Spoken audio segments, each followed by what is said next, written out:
Donc, comme convenu via mon compte Instagram, je réponds à la fois aux questions, ou plutôt je commence à y répondre, car bah, j'ai reçu seulement un petit nombre.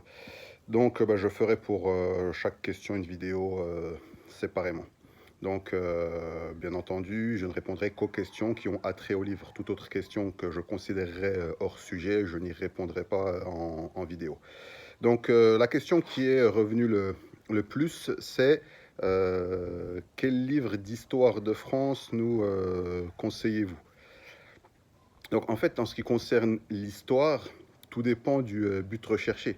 Parce que bah, la réalité, c'est que selon les penchants de l'historien ou le credo de l'historien, ses différentes positions politiques, philosophiques, etc., ben, un même événement peut être expliqué, raconté, narré de façon très différente, hein. Si on prend, pour rester dans l'histoire de France, si vous prenez l'histoire de la Révolution française par Pierre Gaxotte, ça va pas du tout être la même chose que si vous prenez l'histoire des deux révolutions par Henri Guillemin.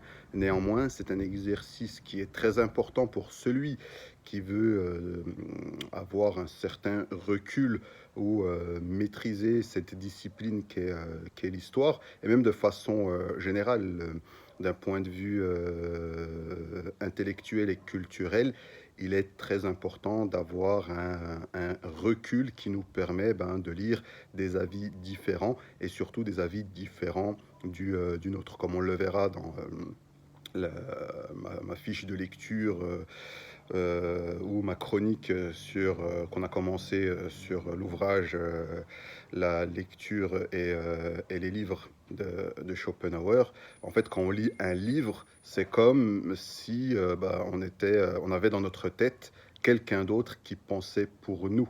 Et ça, c'est une des plus dangereuses façons de lire, dans la mesure où l'individu qui lit ainsi, c'est ce que moi j'appellerais la lecture passive, eh bien il se retrouve à tout gober ce que l'auteur dit. Tandis que celui qui a certains outils qui lui permettent d'analyser, d'avoir un recul et de faire des choix, donc de faire une analyse, donc d'être en mesure de réfléchir et de penser, ça sera une approche totalement différente. Néanmoins pour ne pas m'égarer de la question, euh, quelqu'un qui veut avoir une connaissance globale de l'histoire de France, assez simple et plutôt bien écrite, c'est-à-dire qui ne soit pas ennuyeuse, moi je conseillerais l'histoire de France de Bainville.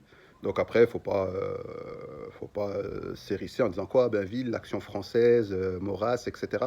Non, là, ce qui fait que je conseille cette histoire-là, c'est que je trouve qu'elle est écrite de façon différente.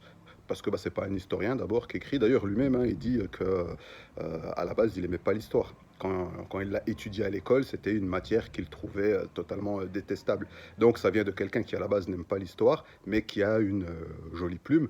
Après, c'est pas non plus Chateaubriand ou Tocqueville, hein, mais l'histoire de France de Bainville, ça peut être quelque chose d'intéressant pour le non spécialiste et qui veut lire une histoire qui va pas s'attarder sur les faits historiques, mais ça va plutôt être comme un roman en fait. Tu vas le lire comme si c'était un roman avec un fil conducteur qui fait que eh bien, ça sera beaucoup moins ennuyant qu'un livre d'histoire classique. Donc moi je conseille, c'est quand même un pavé, hein, il fait un bon 500 pages.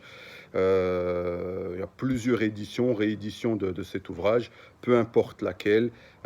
L'essentiel, c'est voilà, ça c'est le titre que je conseillerais.